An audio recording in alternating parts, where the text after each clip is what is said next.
Painting art அப்படின்னு நம்ம கிட்ட சொன்னதும் நமக்கு ஞாபகம் வர பேர் அப்படின்னு பாத்தீங்கன்னா பிக்காசோ. ஏன்னா பிக்காசோ வந்து நிறைய தமிழ் பாட்டுல வந்து அவர் பேர் வந்து இடம்பெற்றிருக்கும், அதனால நம்மளுக்கு பிக்காசோ ஞாபகம் வரும். அடுத்தபடியாக பாத்தீங்கன்னா டாவின்சி அவர் பேர், இப்படி சில பேர் நமக்கு ஞாபகம் வரும். ஆனா இவர்களை விட ஒரு படி மேல ஒரு கலைஞன் வந்து வாழ்ந்தார், அவர் தான் வந்து வின்சென்ட் வேன் கோ.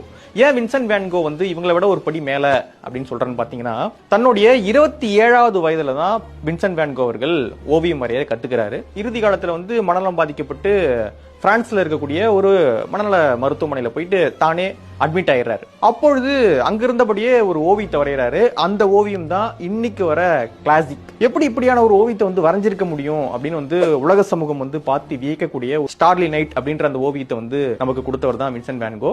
1889 வந்து இந்த ஓவியத்தை வரைகிறாரு. 1890 வந்து மறைஞ்சிடறாரு. 37 வயது தான் வாழ்ந்திருக்காரு. உங்களுக்கு வின்சென்ட் வேன் கோவுடைய எந்த ஓவியம் பிடிக்கும் அப்படின்றத கமெண்ட் பண்ணுங்க.